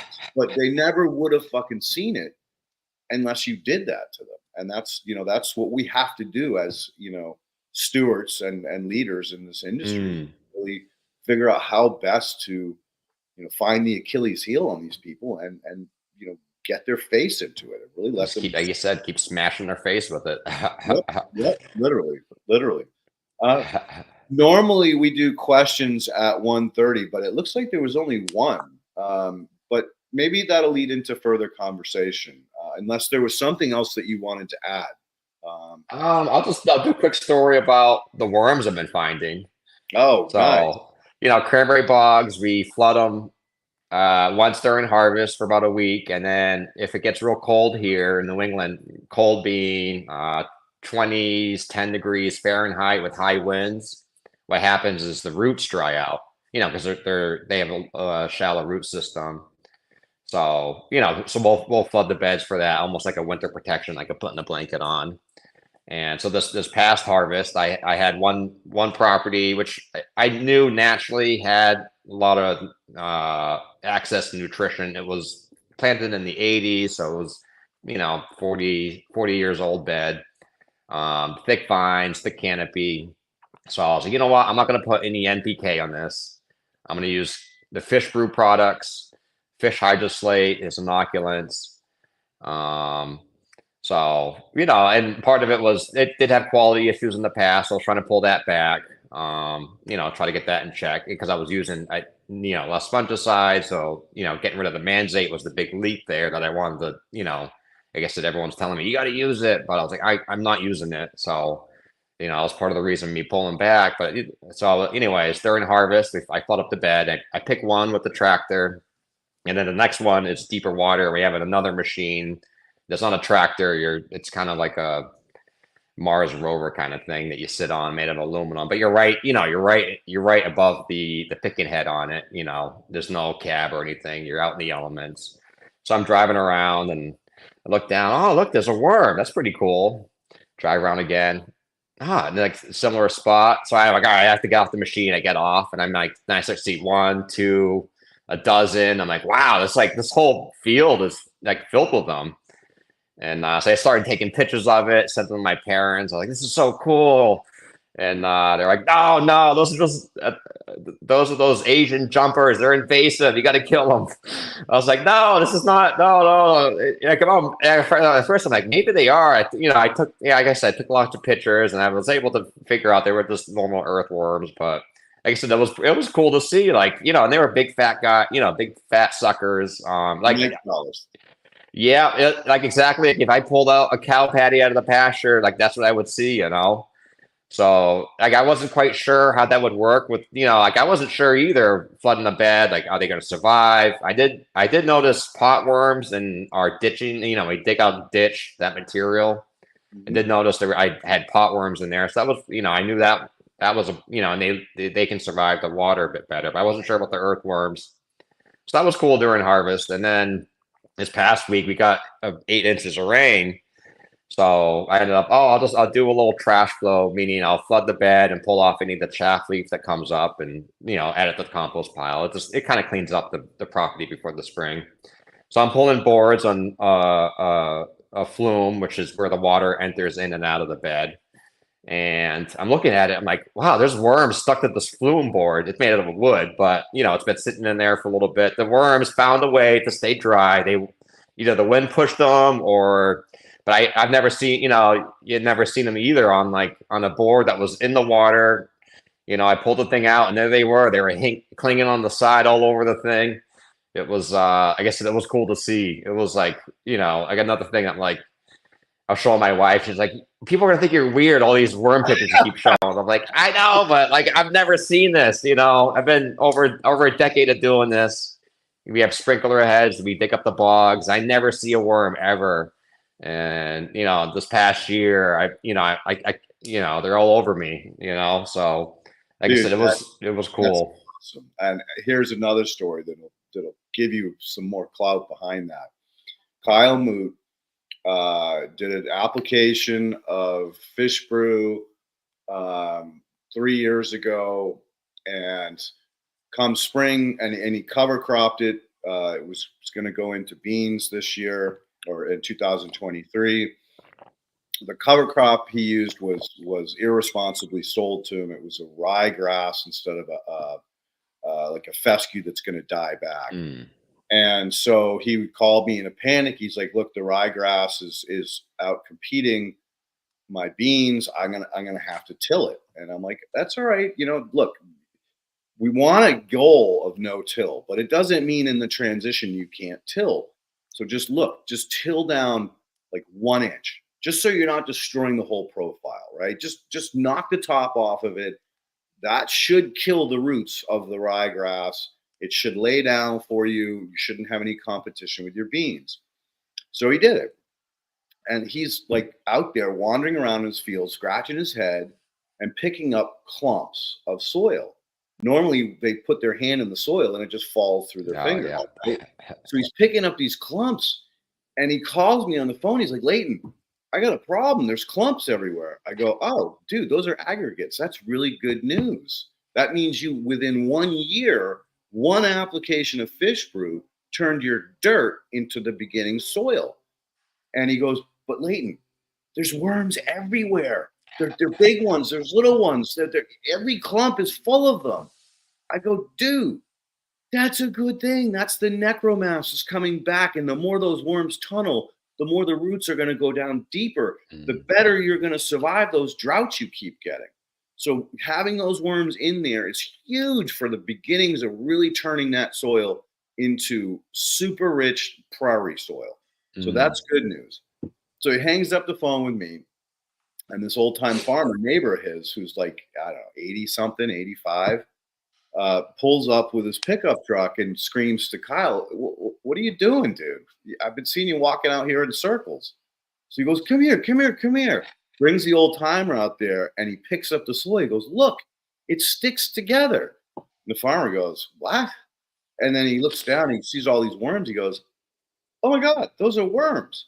And Kyle goes, yeah, I know, right? And the guy goes, I've farmed this land with my grandfather, my father. We've never seen an earthworm out here. Wow. Never seen an earthworm in those fields. That's horrifying, but it's also encouraging. So the fact that you're seeing those worms, perhaps those cranberries might actually push roots down a little bit deeper than they typically do because they have the ability to do that. So to me, that's like music to the ears. You're building your necromass. You're building the next, and the more worms, the more birds, right? the more everything is going to come in. So, all right. So we got That's two so questions, and we only have 10 minutes or 12 minutes left. So Ken will come on, and we'll let him go ahead and fire away. Okay, what's his favorite cranberry dish baked good? So I think for cranberry sauce, the trick is, if you look at any recipe, they always ask for like a cup of cranberries and 2 cups of sugar. They're supposed to be sour. You don't need the sugar. If you want a little sugar, and then when you're boiling it, you add in the whiskey, or your flavor. Ooh. That's you got Leighton's attention. But anything with cranberry, like I said, for whatever reason, they love to add the sugar. So I just try to reduce it on that end. It's like a lemon. It's supposed to be tart. Okay. And that's what is that your favorite dish is cranberry sauce or? Yeah. What about baking or craisins or? Otherwise, juice with seltzer, I would say. I probably have that every night. Like I said, they make it. The sugar is too much for me, so I just like dilute it with some seltzer. And then since I've been doing more of my dry picking, I have stuff in the freezer. I'll cut them up in teas or whatever, So the second one's more of a statement. Case, I hope you'll come back again and keep us posted about your progress using biology practices. Yeah, I'd love to. It was an honor. Like I said, it was, for a while there, it felt like it was a silent room instead of a silent spring because everyone was staring at me. But I found my community. Thanks to this show, and like I said, other people have been reaching out saying are intrigued by it. So I'd be more than willing to come back. Yeah, maybe the young lady that's doing the research with the other farm, maybe we can get her on as well. Yeah. I'll get her through a year. Is she going to trial this spring? Yeah. They're going to try. They're going to try this spring. So all right. So next fall, when do you guys normally harvest? In October? Yeah, October to November. So All right. So maybe after your harvest, so you're not stressing out. I know how yeah, you guys are, farmers are at harvest time. yeah. So before Thanksgiving, though, because There we that's go. Thanksgiving special. right. We'll get you back on, and listen, seriously, you already have a way to book, so just go ahead and book the date now, and then just tell the lady friend that you'd like to kind of document in Okay. pictures or whatever her results, so that you can come back on and share it as well. Mm. And Lil, I got to add one little footnote to your orange juice. So me growing up as a kid, my mother loved to make cranberry bread for Thanksgiving and for Christmas, and it was the most amazing thing. And when I got old enough and tried to make it and duplicate her recipe. I'm like, Mom, mine tastes like shit. What are you doing that makes your cranberry bread so good and so moist and tastes so great? She goes, well, I add a cup of orange juice with pulp. And that was what Lil said, That's the was trick. add Huh. the orange juice to help get rid of the acidity. And it's crazy because if you think about it, like orange juice is a little tart, right? It's a little acidy. And cranberry juice is a little acidy and very tart. But when you blend orange juice and cranberry juice, i.e. a Madras, all of a sudden there's some kind of like sweetness that comes out of it. So I just had to throw the chemistry side of Awesome. that. Yeah. I like it. I like it. Cool. Well, listen, we really appreciate you coming on the show and giving us a full 2 hours and talking about what we try to preach here on this channel and all Ken's channels is about sharing, caring, community, and getting the word out about the fact that there are many alternatives to synthetic inputs, and now if we could get the community as a whole, and I mean soil food web, biodynamics, natural farming, Korean natural farming, get everybody on the same sheet because we're all preaching the same damn message. Yeah. Exactly. Then we have even more strength to get out and get more people encouraged, or at least give them the hope to try. What you said earlier was so powerful when you said, "Oh my God, I was sweating. For a whole week, I was freaking out because I should have applied the fungicide." You should have heard Kyle every day on the phone with me. Oh my God, I'm gonna live.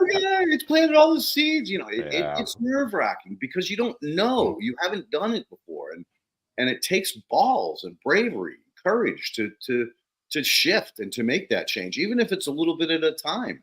It still takes balls and courage to do it. So big ups to you, brother. Big Thank ups you guys. to Thank you. for having that audacity and nerve to take the leap at however much you leap the first year. Thanks for doing it, brother.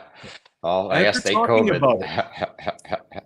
No, it's been good. Like I said, I know I rambled on in the beginning, but I had to give that introduction of chemical farming. This is the way it is, and then so close to getting that license, and then COVID, and then I just went off of a completely different turn. So for the better.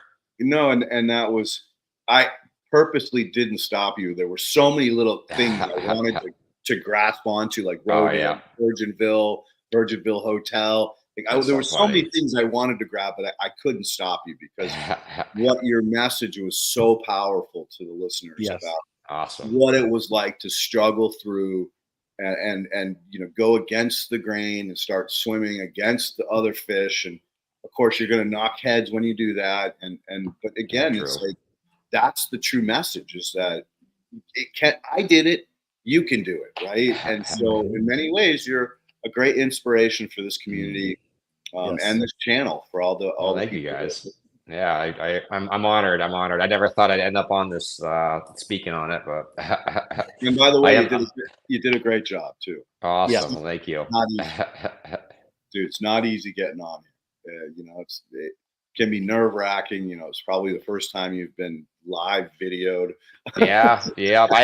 I made sure to write down like the order of my life before coming on, because I'm like, if I don't write it down, I'll skip something. But because it all plays into it. Yeah. So, and it was well explained, and I think again that's what's going to provide inspiration for other people, that Don't just dive the fuck in, man. Step slowly into the water, learn, do your research, read about it, talk to people, build a support system for you so you don't feel like you're the only person out there and has a screw loose. Trust me, I got a number of screws loose. Yeah. Like I think there's only 3 or 4 left, and those are all loose. They're all the wrong size. And the head's ripped off. Yeah. That's funny. Oh, well, guys, thank you so much. It's been a real pleasure listening to your journey and the inspirational way that you portray that. You're getting out into the community. You are a blessing to the biology. Thank you. Well, thank you, guys. Thank you. All right, well, we might as well wrap up unless you've got some more house cleaning you want to do, Ken. No, I'm good. I would ask you how your event went with Grassroots Fabric Pots in Vegas, I think it was. Yeah, Pompero, which is about half an hour, 40 minutes, an hour north of Las Vegas. I'm going to reach out to him and get him on the show because what I witnessed was amazing. He's built up a food production system that's incredibly impressive in 2 to 3 years in a desert, in a town which is a food desert. Okay. He's got onions, he's got garlic, he's got polyculture, tomato plants growing up with lettuce on both sides of them. What he's doing is beyond, because look, he's a cannabis farmer. He didn't need to do this, right? He didn't have to. He's got 2 to 4 guys, men and women there working every day. And I'll be willing to bet dollars and donuts he's not making shit off of that farm. I think he's just doing it because he can. And so, again, a very powerful individual.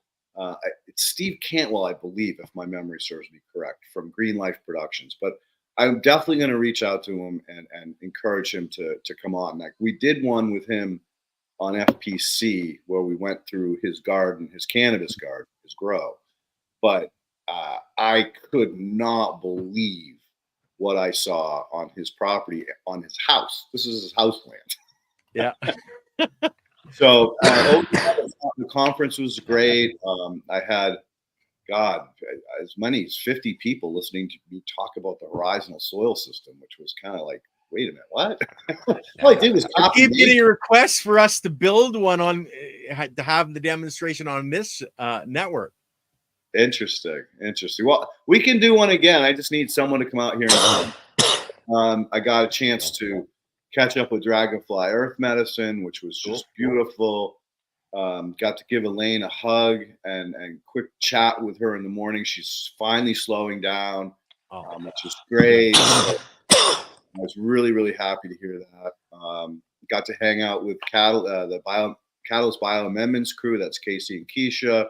I posted something on Instagram because I got a beautiful time to actually watch them do a compost build and talk about it. So it was a great event. Unfortunately, I had a client meeting on Saturday morning and Friday, so I could not stay. I had to just get in there and get out of there. But overall, I think it was a very, very successful conference. At least the people that I saw there were really, really happy and thankful about knowledge share. So. And Case, do you have anything coming up? Like you're going to different events? Do you have something coming up? Spring's coming. Dude, one of my busy seasons. You just said it all, man. I got the Protein crew. I got to blend them soil on Wednesday. Their A Horizon, package their E, to bag up some O Horizon for them. I created these little bullets. I'll show you sometime, Ken. You'll laugh because they have these 9-inch wide holes that they've drilled down 2 feet. There's about 6 inches of loose existing dirt in the bottom of it. So I created the cylinder that I put a plastic bag around, and I dump the E Horizon in the bottom, wet it, pack it. Then I put the A, and then I put the O on top of it, twist it tight. And then you go out, you throw these on a trailer, and then you go out there to the hole, lay it on its side, exit with a knife, stand it up, and boom, there's your horizontal soil system all in one shot. Oh, sweet. Right? Yeah. So we'll be working with them, shortly, and then the bridge project is gearing up again, and just got hit UCLA. They want to do some work down at Peach Hill. So spring is here and it's getting fucking nuts. So Yeah. Okay, All guys, part I of think fun. we'll end it there so that young man can have his dad's attention. All right, thank you guys. thank We'll you see guys you. so much. We'll see you before Thanksgiving, but after harvest. Sounds good. Sounds good. Okay. Thank